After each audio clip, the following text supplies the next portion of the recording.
Russia is responsible for the violence in eastern Ukraine. Both the U.S. and NATO have pointed the finger at Russia for orchestrating the crisis in Ukraine.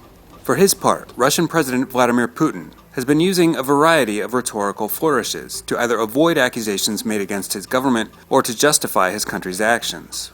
NATO says Russia has over 1,000 troops in eastern Ukraine, but Putin continues referring to the people fighting there as rebels on a humanitarian mission to protect civilians from Ukrainian army shelling, and recently started calling them the militia of Novorossiya.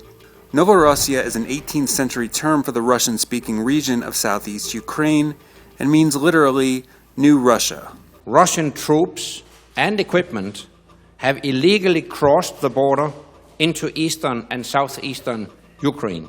On August 28th, NATO released these satellite images of what it says are Russian combat soldiers equipped with artillery batteries inside Ukraine. Putin's foreign minister Sergei Lavrov brushed it off.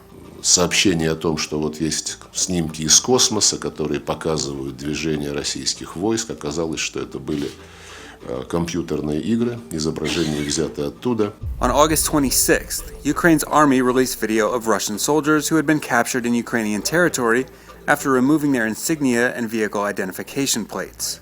Putin said the soldiers were there by accident after getting lost while trying to patrol on the Russian side of the border. After the downing of Malaysian Airlines Flight 17 by a surface-to-air missile over rebel-held territory in Ukraine, U.S. intelligence officials pointed to a range of evidence that the missile had been fired by pro-Russian rebels, with a Russian-supplied anti-aircraft battery. But Putin laid the blame on Ukraine. The state over which territory it happened is responsible for this terrible tragedy. And in March, Putin called for the reunification of Ukraine's Crimea region with Russia.